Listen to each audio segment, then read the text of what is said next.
Assalamualaikum warahmatullahi wabarakatuh. Terima kasih rekan-rekan media yang mencermati kejadian kekerasan di pesantren, salah satu pesantren di Kabupaten Kediri. Jadi, terima kasih bahwa kejadian ini menjadi atensi yang sangat luas dan semua pihak juga mencermati begitu.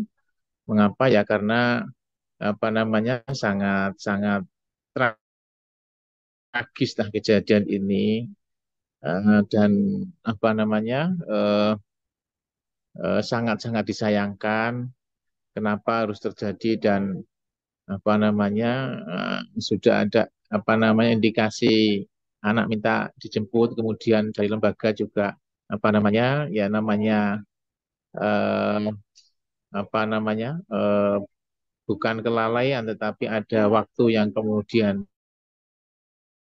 di sana terlupakan sehingga santri yang menjadi korban sampai seperti itu.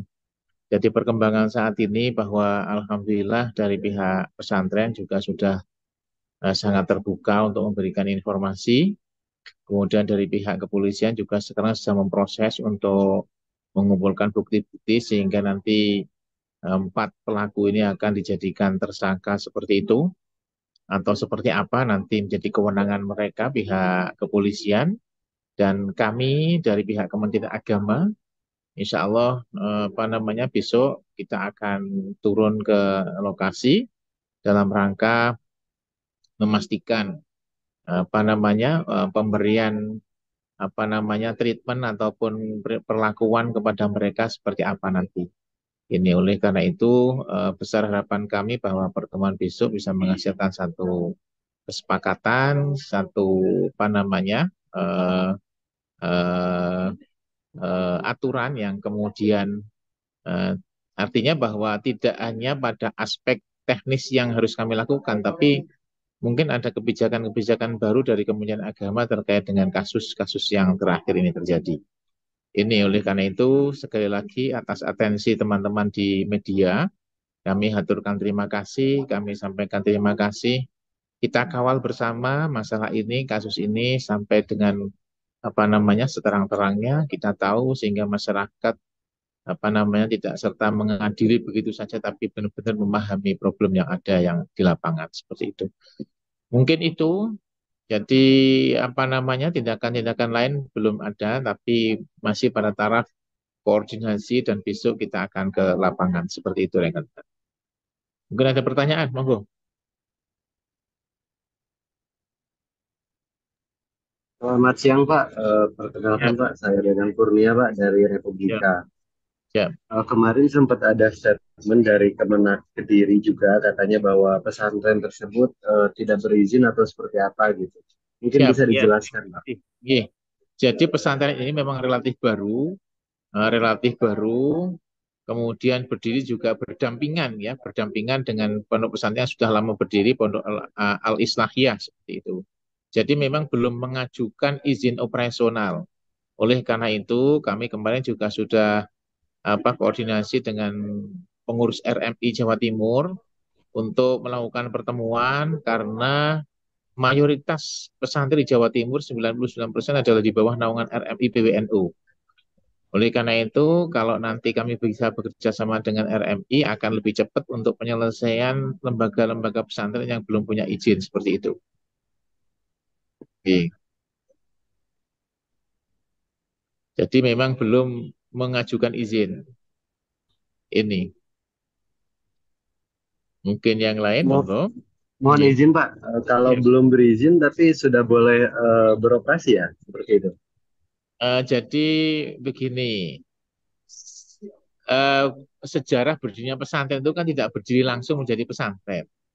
Pertama menjadi tempat mengaji. Nah mereka ini bukan diundang tetapi datang dengan sendirinya ke pesantren untuk menuntut ilmu begitu. Maka setelah santri bertambah banyak, baru Kiai menyiapkan asrama atau bahasa Jawanya itu gudaan seperti itu. Nah ini lambat laun bertambah, kemudian terstruktur dan sebagainya. Jadi perjalanan yang ada ini juga mencari pola. Kira-kira cara belajar mengelola yang efektif di sana seperti apa. Itu berjalannya waktu ini dicari pola-pola di sana. Seperti itu.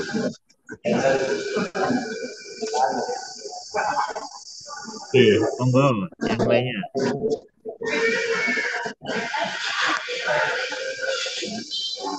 Mohon maaf yang suaranya bocor dimatikan dulu, Pak. Monggo Mas Jawa Timur, Mas dari Kanwil. Ya. Oke, lainnya monggo. Pak, di Jawa Timur ini ada Runi, Pak, dari Kompas. Mau tanya, Ya. di Jawa Timur ini ada berapa pesantren yang belum berizin dan kemudian bagaimana upaya antisipasinya untuk mencegah kejadian seperti itu berulang, Pak? Siap, ya Mbak. Terima kasih Mbak. Jadi gini, sekali lagi berdasarkan dashboard MIS kami, jumlah pesantren yang sudah berizin itu ada 7.006. Nah, insya Allah ada penambahan lagi, tapi nggak banyak. Kemudian perbedaan data yang dimiliki oleh RMI dengan kami itu masih ada selisih sekitar 1.200-an. Nah, 1.200 inilah yang kemudian kami bekerja sama dengan RMI untuk nanti sesegera mungkin lembaga ini mengajukan izin operasional seperti itu. Nah, antisipasinya memang kami sudah melakukan beberapa giat sebagaimana kami sampaikan kemarin. Tapi di tahun ini sudah berjalan 1 bulan, itu kami mengadakan program atau kegiatan namanya Salim. Salim itu adalah Sapa Lembaga Pendidikan Keagamaan Islam. Sapa Lembaga Pendidikan Keagamaan Islam. Itu kegiatannya adalah Zoom meeting, sosialisasi terkait dengan moderasi beragama yang di dalamnya ada anti kekerasan itu. Kemudian juga sosialisasi terkait manajemen, ujian, dan sebagainya. Itu sudah kita mulai 1 bulan ini. Oleh karena itulah, besar harapan kami nanti program ini akan bisa kita manfaatkan sebaik mungkin untuk mengurai problem-problem yang ada di pesantren. Sebagai ajang silaturahmi, sebagai ajang komunikasi, sebagai ajang koordinasi seperti itu.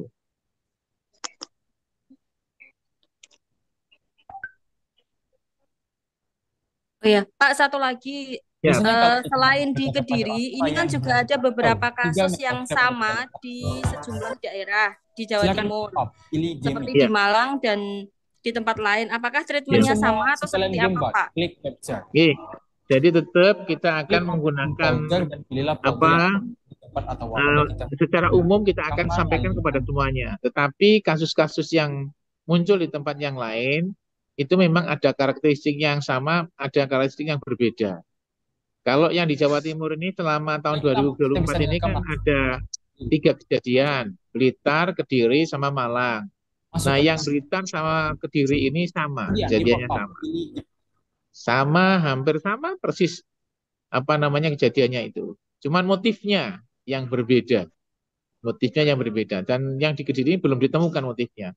Sementara yang di Malang itu kan dari gurauan di ruang laundry, kemudian ya namanya anak, kemudian dari gurau-gurau itu menggunakan setrika, akhirnya setrikanya itu sampai mengenai badan salah satu temannya atau teman bicaranya atau teman guraunya itu sehingga sampai luka bakar di dada sebelah kiri.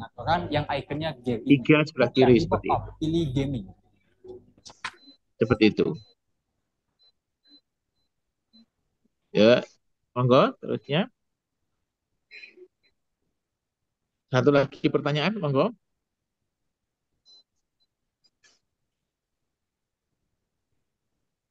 Jadi sekali lagi saya sampaikan terima kasih. Klik capture. Ya. Klik open folder dan pilihlah folder yang akan menjadi tempat atau wadah kita menyimpan. Sekali lagi kami sangat menghormati proses hukum yang dijalankan oleh Polresta Kediri dan kita menunggu untuk tahapan-tahapan berikutnya sehingga masyarakat di sini bisa mendapatkan penyelesaian yang gamblang, penyelesaian yang benar-benar bisa memberikan rasa keadilan terhadap korban ini. sehingga apa namanya kegeraman masyarakat yang kemudian sempat terucap untuk membubarkan pesantren ini bisa terselesaikan seperti itu. Jadi memang apa namanya karena lembaga institusi lembaga pendidikan pesantren ini berbeda dengan lembaga-lembaga yang lain, sehingga ada apa namanya satu treatment khusus terkait dengan pesantren seperti apa kalau ada permasalahan di sana seperti itu. Saya kira itu teman-teman, Nggih. Saya mohon maaf dan saya akhiri sekian dulu. Terima kasih. Sekali lagi terima kasih dan mohon maaf. Assalamualaikum warahmatullahi wabarakatuh.